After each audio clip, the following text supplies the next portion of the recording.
What's up, everybody? Hey guys. Hello.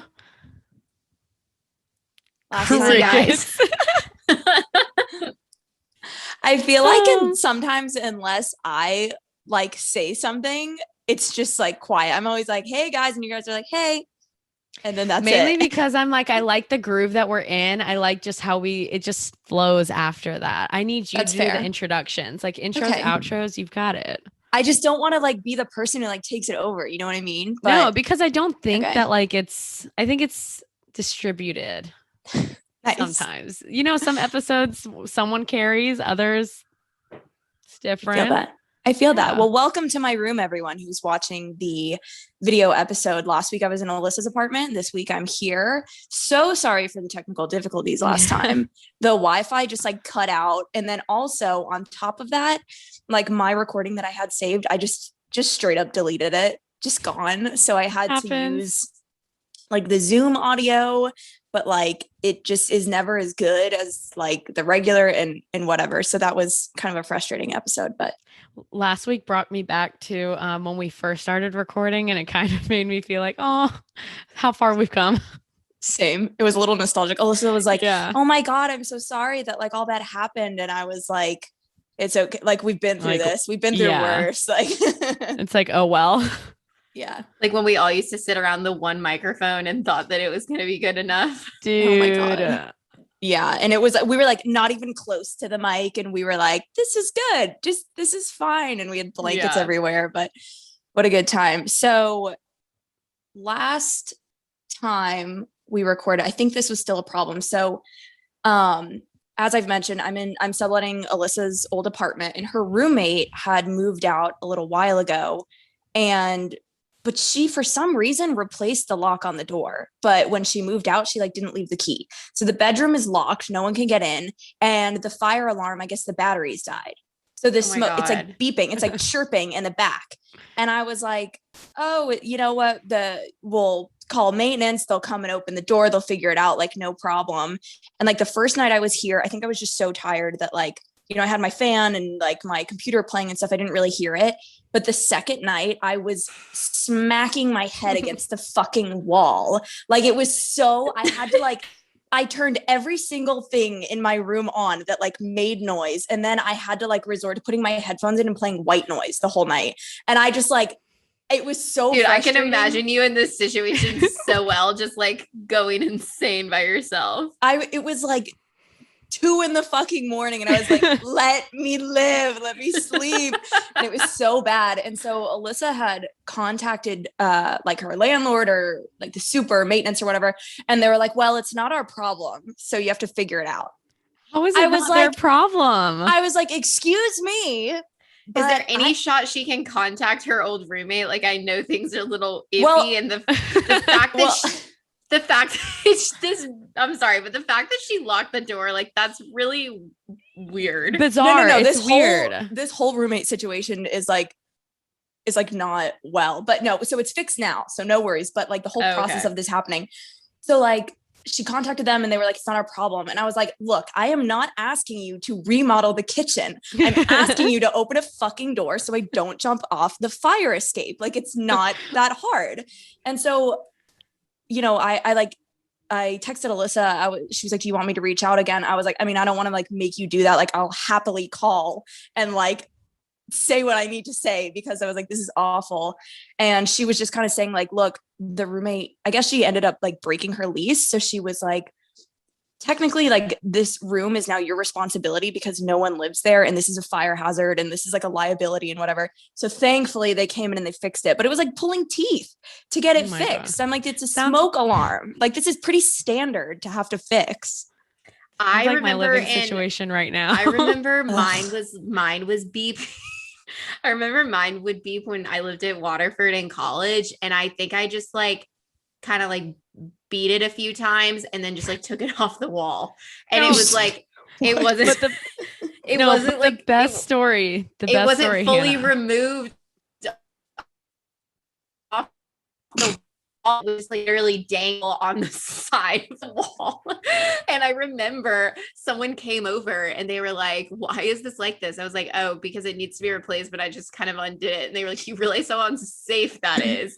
And I was like, honestly, the odds of us like actually like, you know what? If I'm meant to die here, like just take me willing. Jesus. Oh my God. You and the sprickets. Oh my God. Yeah. Fucking hilarious. Shayla, what were you about to say? Were you about to say a story about the smoke detector? Oh my God, no, the smoke detector. I was like, that brought me back to when Kennedy almost removed like all of the ones in the apartment. Yeah. Like the one in the living room, the one in her room. Hannah's wasn't working. I don't even think mine currently works right now. I'm looking at it right now. The one, or like when like, you who would knows? when you would cook in the kitchen and like just the slightest bit of smoke would come out of the oven, the one in the fucking living room would just start and it would happen so often that it was almost like a reflex. Like I knew whenever someone was like cooking something in the oven, I was like already ready to assume the position to hop up on top of the couch to like turn the fucking thing off. God, what memories. Honestly, I kind of miss living there sometimes. I know. I'm about to move You're out. about to move out. I know. Oh yeah. Have you? Well, I mean, I was about to say, do you have everything packed? But Shayla, you were like the most minimalist. Like, yeah, y'all. There's ever. nothing to pack. Like, there's also, I have like, my bed, my dresser, and like clothes, and that's it. Do you move out at the end of July? Somewhere around there. I have no clue. They haven't sent anything out, but somewhere around the end of July. I was actually talking to my roommate Lindsay about it, and she was like, I'm actually really sad for you to go. And I think now that it's like creeping up to July, I'm kind of getting a little emo about it, but on to bigger and better things. That's right. Guys, I have to tell you. Oh, so many memories there. No, I was about to be like, dude, you were just in the Nashville and it looked awesome. Is that what you're about to bring up? Yes. So last week was a very, very busy week for me. I was working like a crazy person, and my friend Austin wanted to go visit his friend Tina, who I've met once or twice. Great girl. Love her. She lives in Nashville. Was that the girl? I assume that was the girl in your pictures, right? Yes. Yes. Wherever else stayed was so pretty. Stunning. Literally. So I was like, who? I know. She's gorgeous. She's gorgeous.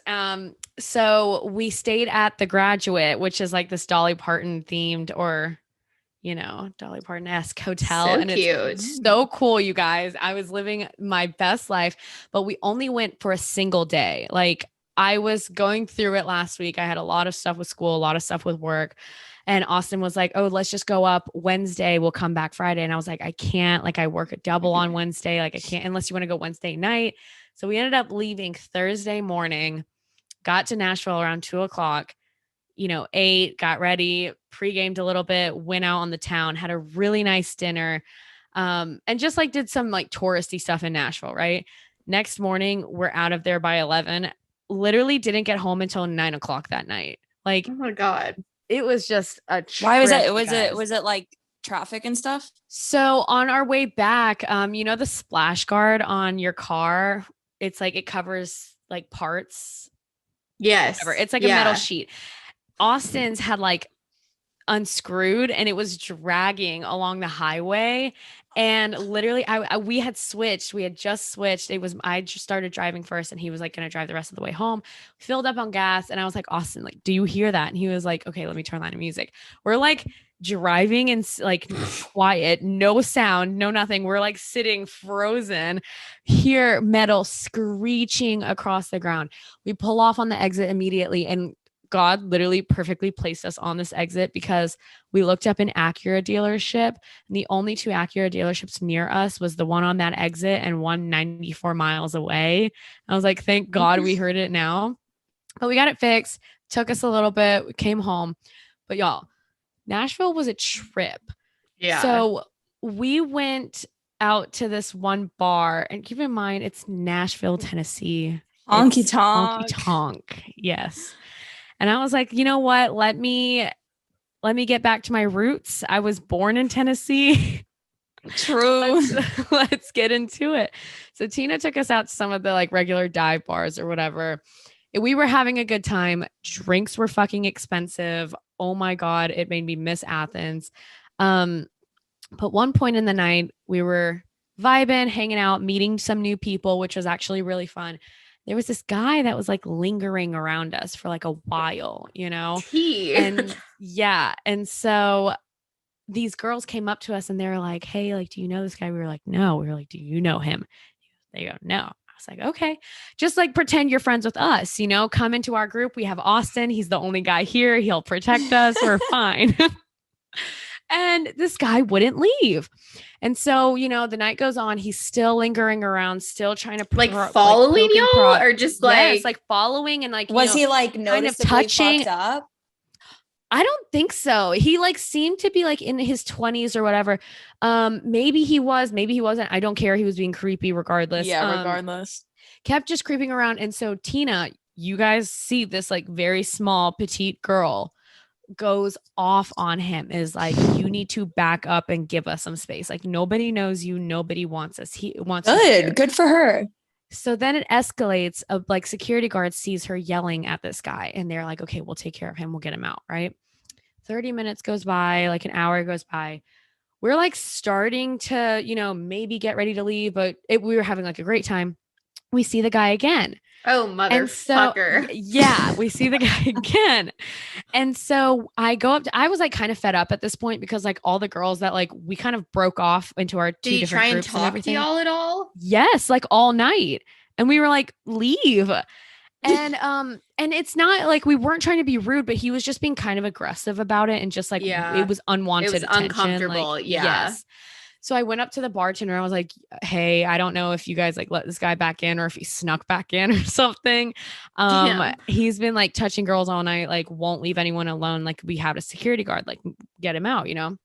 He goes, hey, that's totally not cool. Go talk to that security guard over there and he'll get him out. I was like, oh my God, like why am I feeling like I'm filing a report right now? Yeah. Like, what does it take to just get some creepy guy out? Jesus. Exactly. And so, I go up to a security guard, explain the situation to him. This man looks me in my eye and goes, if I go over there and ask him if this happened, what would he say? On my entire life, you guys, on my entire life. And I was like, I said, are you fucking kidding me? And he goes, you actually said that? On my entire life. I never get like wound up like that. But he looked me in my eye and said, if I go over there and ask him, what would he say? I was like, are you kidding me? I have like 4 or 5 girls that I don't even know. And another security guard and the bartender that was like, hey, get him out. I'm in shock right now. This is terrible. This is awful. Then I was like honestly getting really, really worked up. And that's when me, Austin, and Tina were like, you know what? Screw this. Like we're leaving. Yeah. I was not being quiet. I was being like a loudmouth and I was like, literally fuck this place. Like if you guys are going to excuse people, like touching everyone, groping them without their consent, like, okay, go here. Y'all, this is where it gets so messy. There's like more. Another level to this story. There's more. Oh God. So we're walking down the stairs and the security guards are like, close, we're closed, get out. And Austin gets like really heated when it like gets to stuff like that. He was like, literally, fuck all of you guys. And keep in mind, you guys, just a heads up, it's Luke Bryan's bar in Nashville. And he was like, fuck Luke Bryan. I hate this. His music sucks anyway. And so, yeah, that's how the night went. We get back to the hotel and I'm enraged. Like me, Tina, and Austin are like so mad. Get on Yelp. We write a Yelp review. Oh my God. Next morning, I kind of felt bad and I was like, okay, let me delete this Yelp review. Do not feel bad. That's terrible that like they're it like was so questioning bad. you. Oh, it was so bad. I genuinely have never experienced someone actually be like, if I go over there and ask him like, you know, he versus she, was this a different security guard from the one who kicked him out the first time? It was a different security guard, which then I would have gone up to the original one. I didn't know where that you see didn't know where that one was, and they were like, just go to that one. I was like, okay, I don't know, like you would assume a security guard would do their job. Yeah, what a fucking asshole. Do his job. Yeah, but that was insane. So that happened. Damn, I'm sorry. Be safe out there, girlies. Sucks. Yeah, be safe out there. It was so bad. It's just like really, really gross. Oh, another thing. So like we went to this other bar, right? Same kind of situation happened. Me and Tina were sitting at a table. Austin was sitting with us and he excused himself to go to the restroom, right? The second Austin got up from the table, two guys come over to the table and are like, do you guys have boyfriends? Me and Tina were like, yes, like we do. Yeah. And thank God, like Austin quickly came back because he was like, okay, we're leaving now. And they were like, oh, where are you guys headed to? What are you doing tonight? And I was like, no, like it's yeah, weird. like read the room. Read the room. You know, Like two girls are like sitting alone, like eating at a restaurant or whatever. Like, I don't know. Not the time. Cause it's like I hate to like be like never approach anybody because, you know, but of like course not. there's always a time and place and like, you know, read the vibe. I don't know. The men in Nashville seem a little creepy after these couple stories. Yeah. But other than that, the trip was amazing. It was great. Yeah. The hotel really was something else. You guys, so cute. If you ever get a chance, like stay at the Graduate in Nashville. Like it's so beautiful. I want to go again. Looked great. Shayla, will you be around like in, I don't know, Georgia, Athens? What are you doing? Are you doing anything? When? Can you repeat that? Yeah, you broke up that whole yeah. Sorry. Are you going to be around this weekend? This weekend? Mm-hmm. Give me 1 second. Yes. Okay. I'm only asking because I'm coming home. So oh yeah, I was like, wait, what's this weekend? Because y'all, I have literally been getting all my days confused. Like I have no idea what today is. Like, yes, I will be home this weekend. I love when we make plans during the podcast. I know. Well, tentative plans. Cara and I want you to come with us if you want to come. Wrap it up, girly. We'll talk about it later. Hannah's like, wait, let me like make some plans in the middle of our fucking podcast. I was okay. Sorry. Oh no. I don't mean to make. I'm just kidding. I don't mean to make you feel bad. No, Hannah, that's funny. I love it. Oh, okay. Never mind. So Shayla, you have to do jury duty. When is that? Okay. So guys, I came home from work last night and I was like, God damn it. June 14th, I have jury duty, right? I open up the letter and apparently if you get the summon in the mail, you have to call the Friday before to verify that you're going to be there that Monday. And if you don't call, it's kind of like considered a no-show, right? And what happens? You like get sent to detention or something? What the fuck? I'm sorry. This was actually freaking me. Fined? No, you guys. This was freaking me out a lot last night because I looked it up. I was like, what happens if you don't respond to jury duty? You could go to jail. You could get charged with something. Like you can get in a lot of trouble. And I didn't realize that this was like that serious, but I went crack acid on this morning. As soon as the courthouse opened, I went there and I was like, okay, I hope no one ever from the government like hears this, but this is what happened. So I went in there and I was like, hey, I just got this in the mail. I came to visit my mom. Like I didn't see this. And it says that I was supposed to report back the Friday before. Like I don't live at my mom's house. They're like, oh, are you a resident of this county? And I was like, technically I am. Like that is my permanent address. But I was like, oh, nope, I don't live here. Not at all. I was like, I live in Athens. This is my permanent address. And they're like, can you prove that you live in Athens? I was like, damn it. Like my license still says, you know, my home address. She was like, do you have like a power bill or like a light bill? Yeah. Like, I was about, because those are usually accepted for things like that. So get this. She was like, yeah, if you just email this lady right now that like your power bill, we can get you taken off the jurors list for the entire county. Nice. And that way I just like don't live there. So I went there and now I don't have to do jury duty anymore. Nice. That's it. Running away from the government. We love that.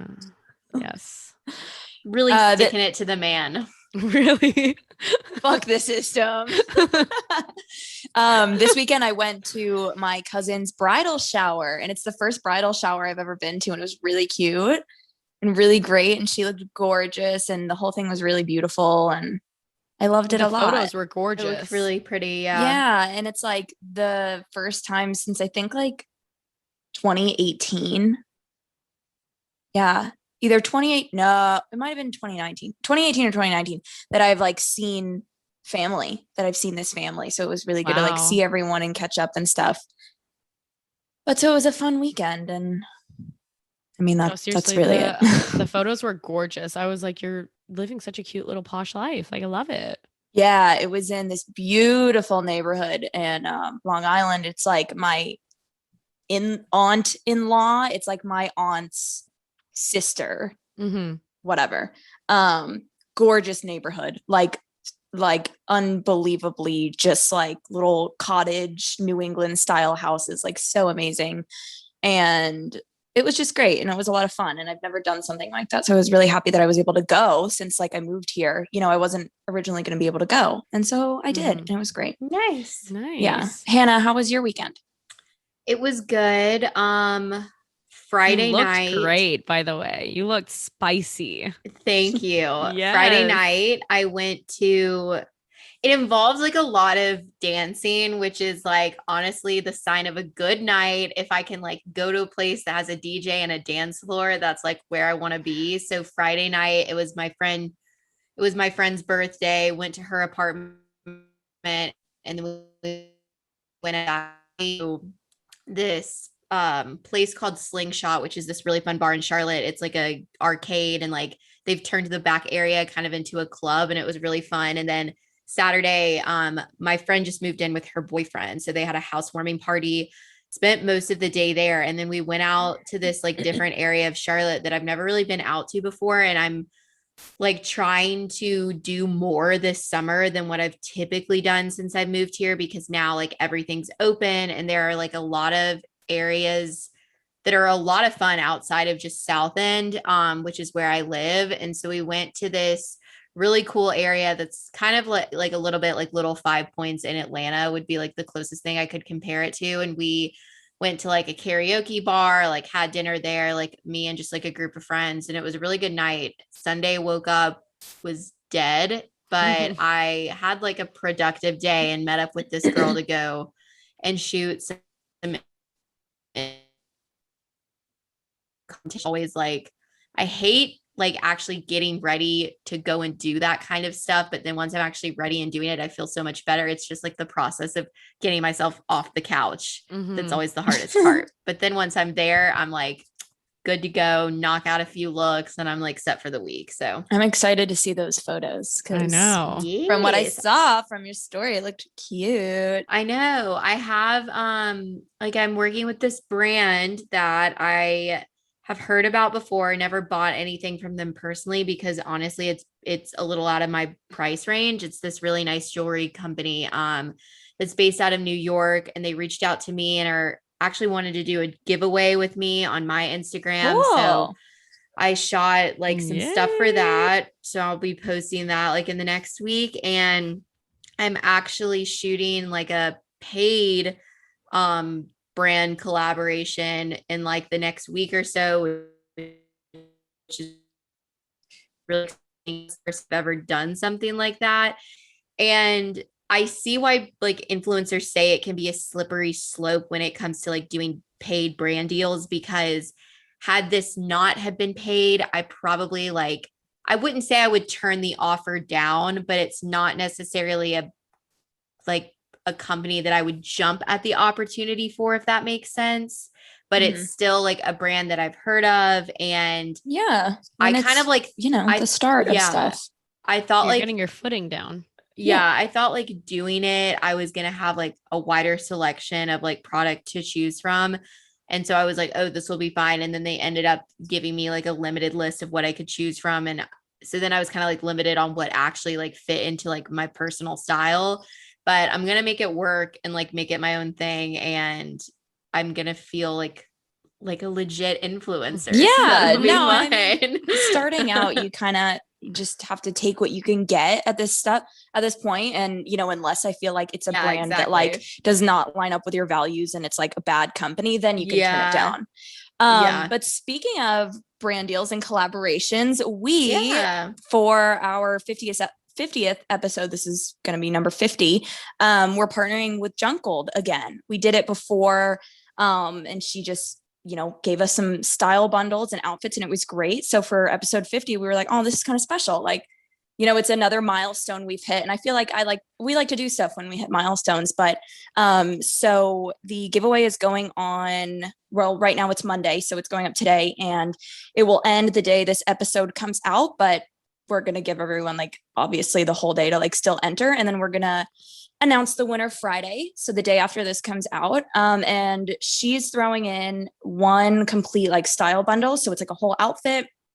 And essentially she will send you a style quiz that you can do. You put in your measurements and your preferences and just like stuff you like. And then she picks an outfit out for you. So it's really great. And I mean, we've talked about her before, but I love the business because it's like she thrifts things and then, you know, uses that. So it's like a sustainable way to get some new clothes. And, you know, some people like the idea of thrifting, but don't always like to do it. And so I think this is a good way to do it.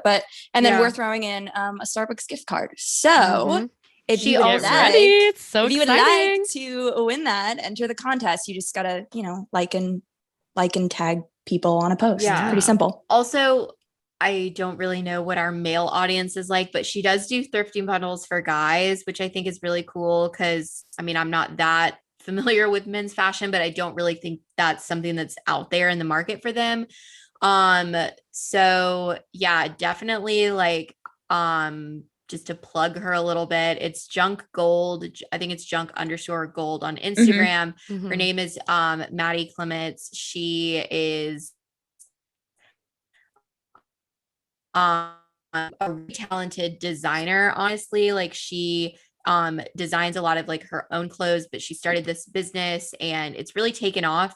So honestly, if you're someone who is listening to this and is interested in potentially learning more about the business, she's actually looking for interns right now. I know she's hiring a social media intern that could work remote, but if you're someone who is in the Nashville area that's listening to this, she's also looking for just a styling intern as well. And honestly, like if I were sounds in like that a pretty position, cool gig. Yeah, I would definitely want to like check it Not out. even gonna lie, I was looking at it. No, seriously, it's great. It's a lot of work. Yeah. Shayla, you actually should really look into that. I think it was a serious consideration because like speaking of Maddie and like Junk Gold, like we all still wear the bundles that she gave us. Like it's such good I love pieces. what I got. And people borrow like the clothes that she's given me like all the time, like my roommates do.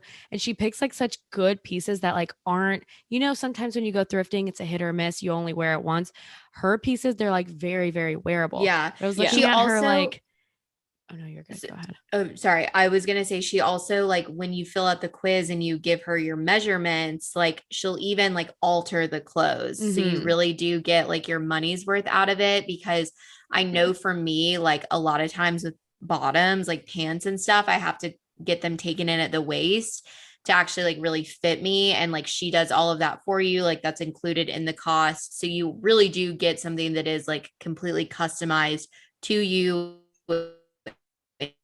your body, which I think is super unique and awesome. So go check out the giveaway. Go support us. Go support Maddie. It's a great thing. Thank you guys for letting us do 50 episodes. I know. It's awesome. Maddie, if you're listening to this, thank you for working with us again. We really appreciate the support. So I know I want to like continue working with her too, because she's so like, she's just so, you know, just been so great to work with. Yeah. Shall we move into a little bit of pop culture? Yes. Right. Lots to chat about. So guys, Frenemies is over. And like, so when I wrote this down, it like just ended. And it was kind of crazy because I know this doesn't mean anything to anybody, but I don't know, it's kind of means something to me. But like Frenemies started like right when I moved home after I moved out of Athens. And then right when I moved to New York, like out of home, it ended. And I was weird. Like, I'm so upset that it was over, but I was weirdly like the show was there for me when I needed it. Like it was a really good source of like entertainment for me and kind of like an escape for like an hour, 2 hours, whatever it was. It was perfectly placed. Yeah, it was pretty weird, but like, I don't know. I always think about the universe's timing. But since then, like at first I was like, oh, like another blow up. I was like, she's just had enough of it. And like, obviously, if you go on TikTok at all, or if you look at their YouTube pages, you can get caught up in everything that's happening, because it's been a lot since I last wrote this down. But at first I was like, okay, like they've had enough. It's had a good run, like whatever. And now she's like spiraling. She's like accusing him of shit. She's accusing everyone of shit. And it's like, Trisha, you had this great, and it's going to be family because she's marrying into the family. And it's like, you're not only ruining your relationship with your future family, but something that was so great in a friendship that you have, and someone who countless number of times, no matter what you did and blew up, Ethan took into consideration like all of her mental issues, everything that she's done that might have been ridiculous. Like he looked past that and accepted her and was like, you know what, you're my friend, we can work through this. And it's just like, after all that, after everybody in her life who's dropped her because of all this stuff, he stuck by her, and now she's tearing him down. And it's just like, it's like a slap in the face. And it's been really upsetting to see, not only because I like the show and it's ending, but just because you're watching like this great friendship just explode. And it's that's just like the upsetting. most sad. Yeah. Yeah, exactly. But I saw the clip of her walking out because I had no idea. Like I saw it ending, but I didn't know what happened. I thought it they like had, kind of came out of nowhere. Like the episode was fine, and then they kind of got into like a discussion about like money and whatever. And it was honestly a conversation that should have been addressed off camera. Like, you know, I feel like they've had this contract or whatever, this deal set in place, and the show became a lot bigger than either of them ever thought. So, you know, a normal like reevaluation of a contract or a deal or where the money goes and stuff, that's normal, and they should have done that, but not on camera. And then not to like blow up into something like this. Like I feel like it could have been easily avoided. Sure. But, hey, I don't Also, know. like, oh, you're good. No, sorry, you go ahead. You got it. I was gonna ask you. I didn't watch. Because I didn't watch the full episode. I just saw these clips on TikTok, like, you know, like everyone else did. What was the issue with the contract? Was Ethan getting more out of this, or was Trisha, or did they not discuss it? What was the big issue? This is the part that really like pissed me off. I mean, to be completely transparent, I don't listen to it. Like I just see clips and stuff on YouTube, and I actually listened to another podcast the following day after this all went down that really went into depth about what happened. But basically it was about like 5% of the revenue that they were making being allocated to like the workers, the crew, H3, like the crew. Okay. And what a really good point that was made in the podcast that I listened to was that, and correct me if I'm wrong, but I believe Trisha's fiance is one of the people that are a part of the crew. And so like, it's basically just about the compensation that's going towards the people that help put this whole thing together. And in the grand scheme of what they're making, like 5% is really not that much. And like, that's what was, I think, like frustrating, is it was just honestly like the weird part about it being on camera is that like these people, like the crew was like there watching this go down, and she was literally just like, and it insulting them. It was disrespectful. So Trisha is engaged to Moses, which is Gila's brother. Ethan and Gila are the creators of H3. So he's not a part of the crew. So I don't think he has anything to do with it, but I could be mistaken. But she was basically just saying, it started off her saying like, she's kind of shitting on the segment, shitting on the costume idea.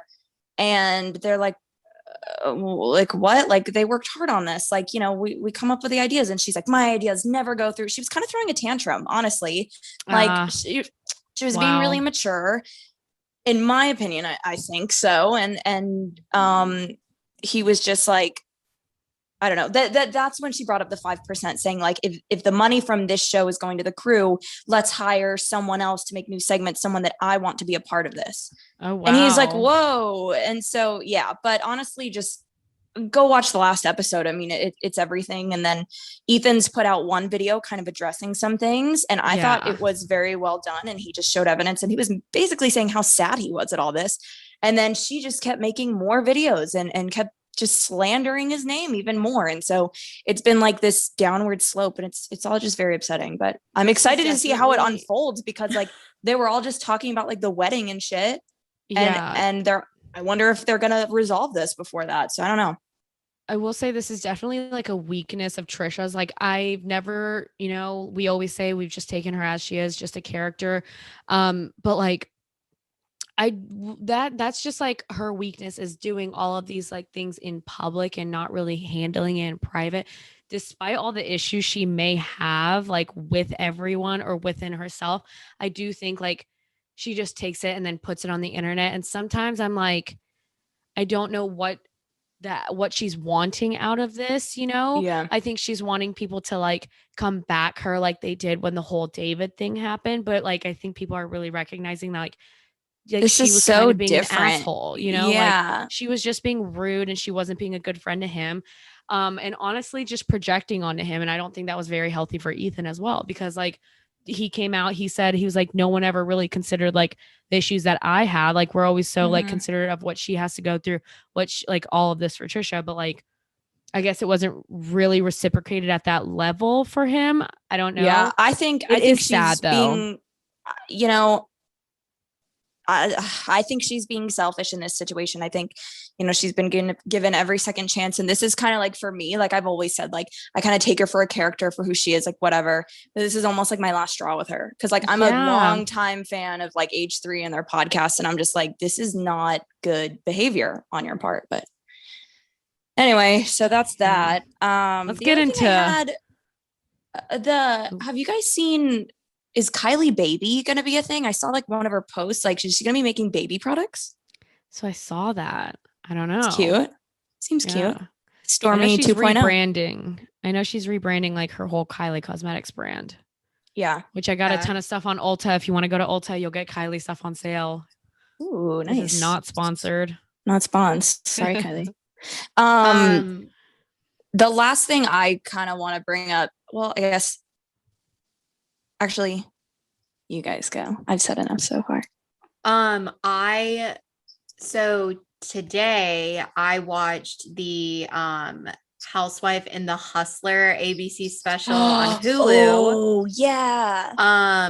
Which I will just say, even if you are not a fan of the Real Housewives of Beverly Hills, and even if you are not a fan of Erika Jayne, I highly recommend watching this documentary, because it doesn't really so much focus on her as much as it does with him and the actual crime that he committed.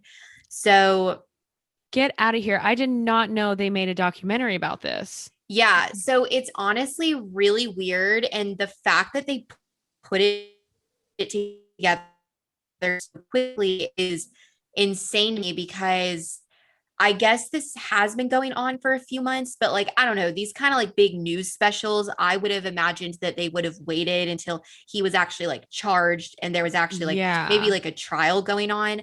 But you guys, like it's honestly like so fucked and like really sad. Like basically, for those of you guys that don't know, like Erika Jayne is a Real Housewife on the Beverly Hills franchise, and she is married to a much older man who is a lawyer. His name's Tom Girardi, and he's very famous for kind of like settling these giant like malpractice settlements when it comes to victims of, I don't know, like literally anything. Like if you're having to like sue a product that caused you harm, or the most famous thing that happened is he stole money from the families of victims that died in a plane crash that sued the plane company for, a faulty plane. And so that's like kind of the law that he practices. And like he was depicted in the Aaron Brockovich movie because he was actually like involved in that whole thing. And that's kind of like how he got famous. Wow. But which I didn't know. So like that, it was crazy, but basically like he was just stealing money from all of these victims and from all of his clients, and literally investing it into his brand. So all of the money that like he was stealing, he was turning it around and like actually investing it in her business. And I guess he was hoping that he was going to get return from that, and that she was going to start making money with her music, and then he could pay these people back maybe without them knowing, but it didn't really happen. You and people caught on. Kidding me. Yeah. And girly. Whoa. Oh my God. Yeah. So it's like he was like investing it in his wife, and he stole it from, like, basically it came to a point to where like he would start giving settlement checks to people, and then the checks would just slowly start disappearing, and he would just stop giving them their checks altogether. And then there are multiple incidences where people just have not seen their settlements at all. Like he just settled the case for them and just kept all the money for them himself and never gave it to the victims. Oh my God. That is so bad. Crazy. And it's even crazier because this is like, I don't know, like I'm a fan of the show, and he was such a sweet, like old man that like literally looked like he would never harm a fly. Like he's in his, like, you do not get that 80s, rich. like, you do not get that rich from being a sweet guy. Well, I don't. Good point. Good point. I knew that he was a successful lawyer, but the way that it was portrayed is that he was like fighting for the victim, like being the man, like fighting these big corporations and helping these people that suffered, like get the money that they deserve. And little did, people know that he was keeping all this for himself, and this is how they were living such this huge lavish lifestyle. So he is still living in their home in Pasadena that's up for sale because they've had to completely liquidate their assets. I could imagine they're broke. Like Erika and Tom have absolutely no money. And his legal team is going for mental defense, saying that he is suffering from dementia and Alzheimer's and like can't be held like competent for his actions. So we will see, but he's been disbarred. He can't practice law obviously anymore. And I think right now they're just trying to figure out how these people are going to eventually get their money and like if he's going to serve any time. And then it's also kind of under investigation, like what Erika's involvement is. Wow. Dude, they're fucked. My God. Yeah. There's no chance. It's also insane to me that she's like still on the show. Like she's like, let me like. She got to get that money somehow. That's what I know. And like, honestly, it probably does really just come down to that because it like, I mean, like they're broke, like they don't have anything. And like, so y'all, the craziest part of it all is that Erika's trying to keep all of her shit. Like she's trying to keep all the designer handbags, all the stuff that they're gifts, so that like saying that they were just given to her and that Tom didn't actually spend any money on it because she's trying to keep everything. So it's just like crazy because how much more selfish can you get? That's like, it's just stuff. They're like, she's flaunting this whole lavish like lifestyle, and it's honestly going to be used against her. Like in the documentary, they were talking about how like legal aids are probably having to like transcribe the episodes for like evidence to use against her. Like it's honestly like stupid. She's digging herself a hole at this point. So holy shit, this is rough. This is a really bad situation. I really, now knowing like all of this and the documentary's out, I'm shocked that she's actually on for another season. I know. It's crazy. Yeah. I mean, I'm here for it because it's great drama. I know. Like, entertaining. And I'm not, and not to discredit like what fucked up of a thing they did. And, like, unfortunately, the reality of reality television is that these horrible things happen and people enjoy watching it. But it's interesting. Like, I have no idea what's going to happen. And they just started touching on it last week's episode. So now like the whole season is going to be about this from here on out. And so it's going to be really interesting to see how it plays out for sure. Wow. Yeah. I'm excited to see. I want to get into this, you guys. Is it what I think it is? 2 words. Vinnie Hacker. Vinnie Hacker has everyone in a chokehold right now.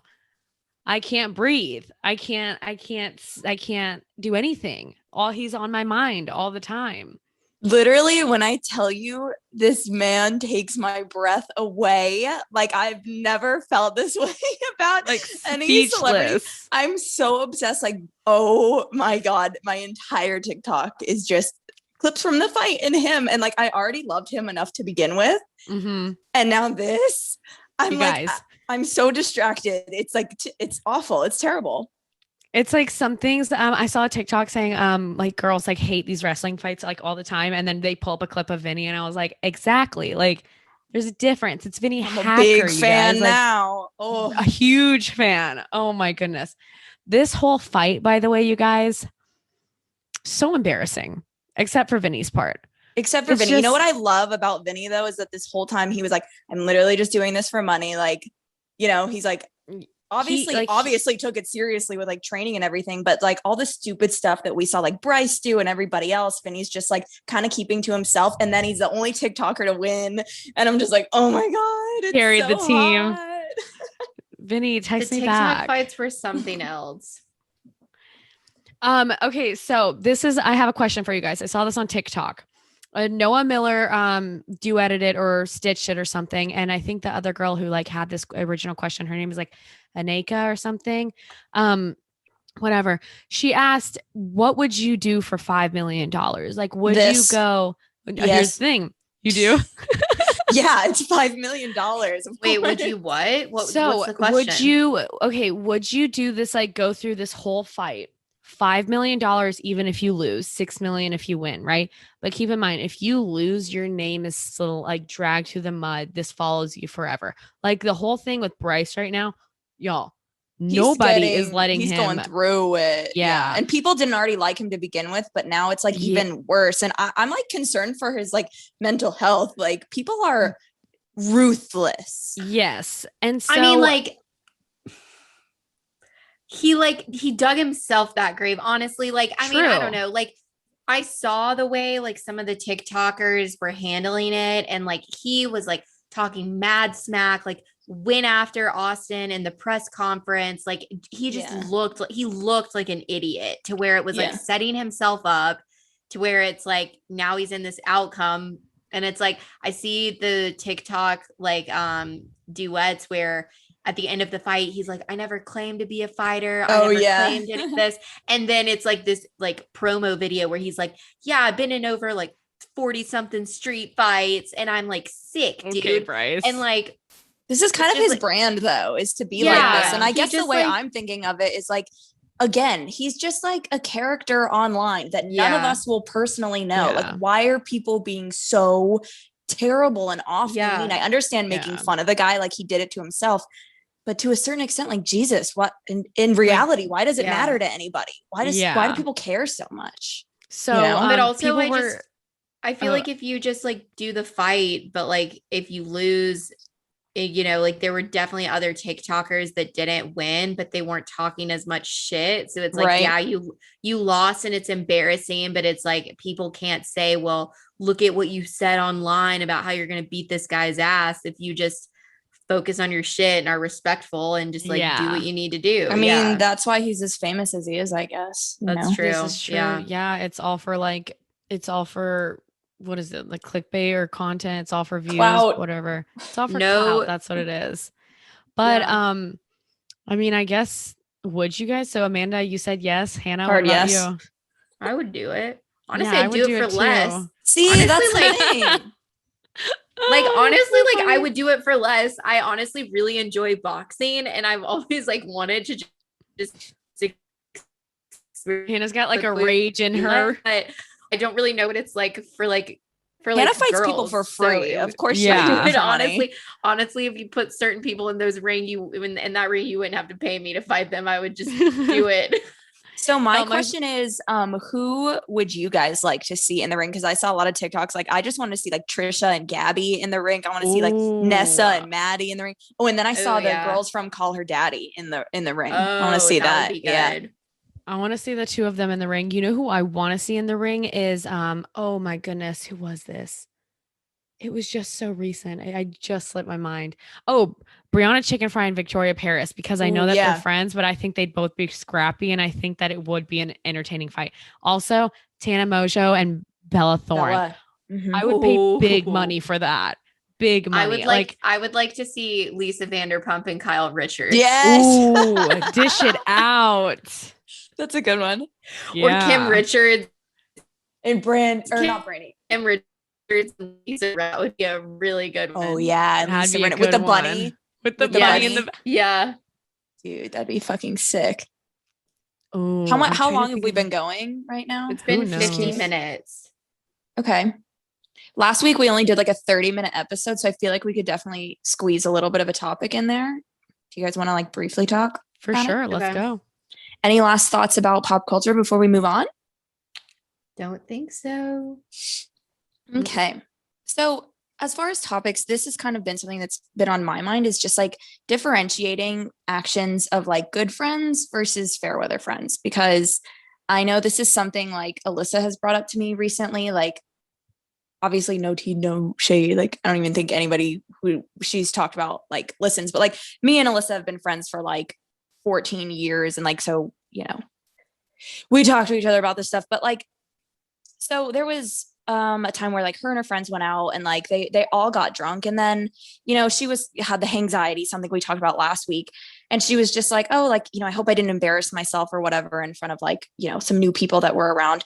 And one friend was just like, yeah, like after the way you acted, like, oh my god, like all this stuff. And I was like, I don't know, it's kind of what we were talking about last week, but like real friends don't care about that stuff. And like I can tell you right now, like I don't think Alyssa made a fool of herself at all. But like, even if she did, like, I don't know, be a good friend and lie and just be like, no, dude, you were fine. Like, I don't know, just make them feel better.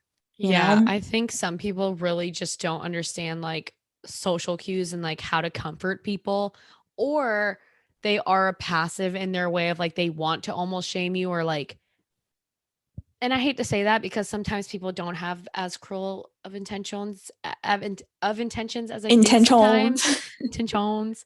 But like in that kind of situation, I feel like if that's a constant thing that with that kind of friend, like cut them out. I've had those kinds of people who just like aren't really that great to me in general, or kind of like push me to the side and like just like demean me and like make me feel like I'm small, And I feel like I've done a good job of removing myself from those kinds of people. And I know what I like and I know how people are actually supposed to treat me in that kind of situation.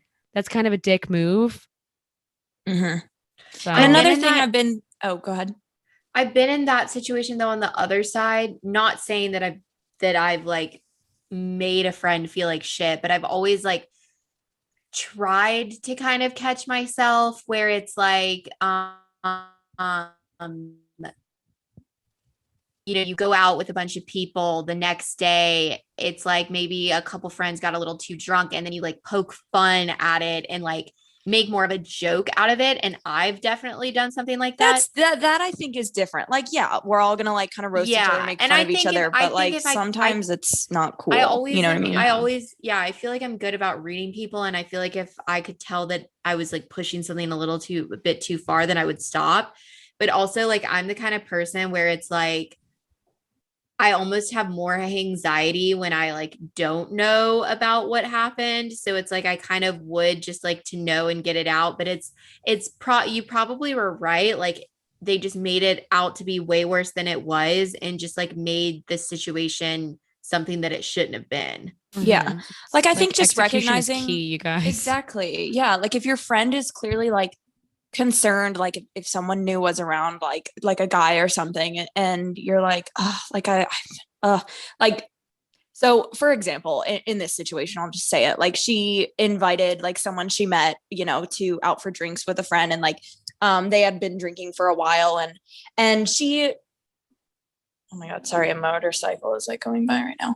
But she was just basically like, I hope I didn't embarrass myself in front of him. And he was like still texting her the next day. So clearly she didn't do anything that bad. And this friend of hers was just like, oh my God, I'm so surprised he's texting you after the way you acted. Like, that's shitty. That's so mean. I would never say that to a friend ever. Like, do not make someone feel insecure also for something that doesn't matter. Because like, if you were acting a certain way and like a guy didn't like that, then good riddance. It doesn't matter what he thinks. Exactly. You know what I mean? And then another thing I wanted to bring up was just like, being happy for your friends when certain things happen. Like, I know it's hard. Like, I feel like I've been in this situation, like, if I'm not happy with my personal situation or in my life, like, even if I'm like, feeling jealous of a certain situation or something that someone got or happened to them, like, I will still be happy for them and show them support. And I've noticed like some people will just like take that jealousy and then not be supportive or not be happy for you in a moment where like you should be happy for them. They channel it into like being passive aggressive and like almost like belittling the fact that you even made it to that point or enjoying yourself or living your best life. And it's just them being envious, in my opinion. And I think that's when you need to cut your losses, get better friends, like just cut the people out. If they're not like being good friends to jealousy, you, like it's a disease. exactly. Like I don't think jealousy should like take over like being supportive of friends and everything. Yeah, exactly. I always try and be like, I don't want to say I'm like a very jealous person, but I have been in like a lot of situations. I think like the biggest thing I can think of is like specifically when it comes to relationships, where I see like a friend in a happy relationship and I'm very happy for that person, but I like so desperately want that in my own life that it's kind of like almost like, it's like I don't know how much I want to like see of it, but I still want to be supportive and like be a good friend, but also like be there for myself in my own like mental state.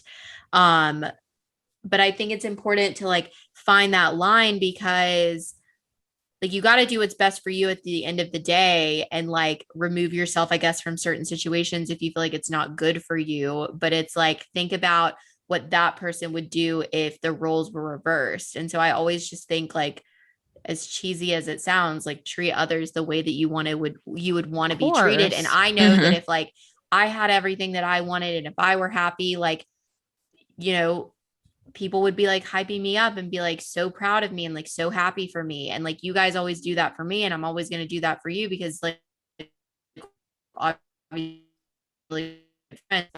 that's the basis, I feel like, of a lot of good friendships. Is it's like, I've been in a lot of situations, relationships, like platonic friendships, where it doesn't feel like a two-way road. Like it feels like I am constantly putting in so much more effort to like be the bigger person, like be this great friend, be this great girlfriend, whatever. And it's just like, I don't know if I like feel like I get that back. And sometimes it's been because of jealousy and friendships. And it just always sucks. Like, even if you're silently maybe feeling that way and struggling, it should detract from like how outwardly you're expressing support for that person that's been in your life.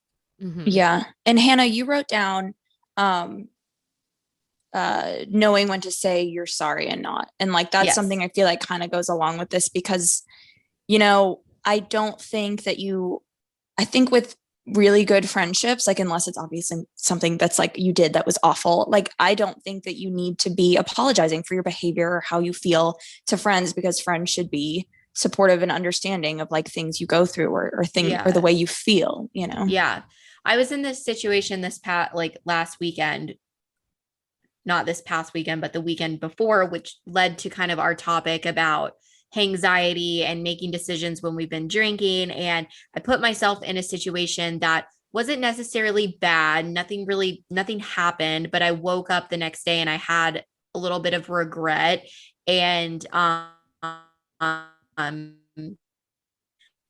was ultimately someone that tried to act on something that I shouldn't have been doing. And the person that was kind of involved in the situation with me, like I felt like I needed to somehow apologize and like try and make it better. And then it's like I was surrounded and, you know, by this person this past weekend, and it wasn't like there was any tension. There was no bad blood, but it's almost just like I felt like for my own like sanity, I had to say that I was sorry. And then it's like I said something and it was fine. Like it was honestly like a decent conversation.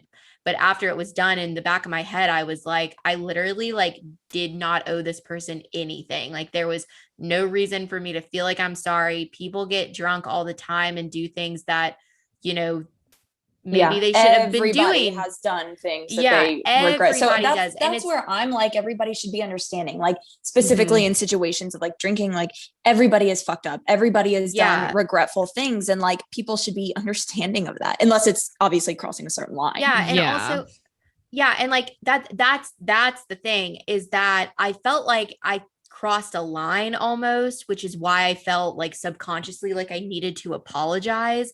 But then literally like the reason why I acted or like tried to, or why I was acting this certain way, was because like we'd been in situations prior where that was okay. So I thought It's that a it was very going to be elusive fine. scenario. Mhm. Yes. Very hint. So it was just like, I don't know. It's just a big mind fuck at the end of the day. And I've struggled with this ever since I was like a teenager with friends in my life, that it's like I've always struggled with when people are mad at me. My initial thought is I got to apologize and make the situation better.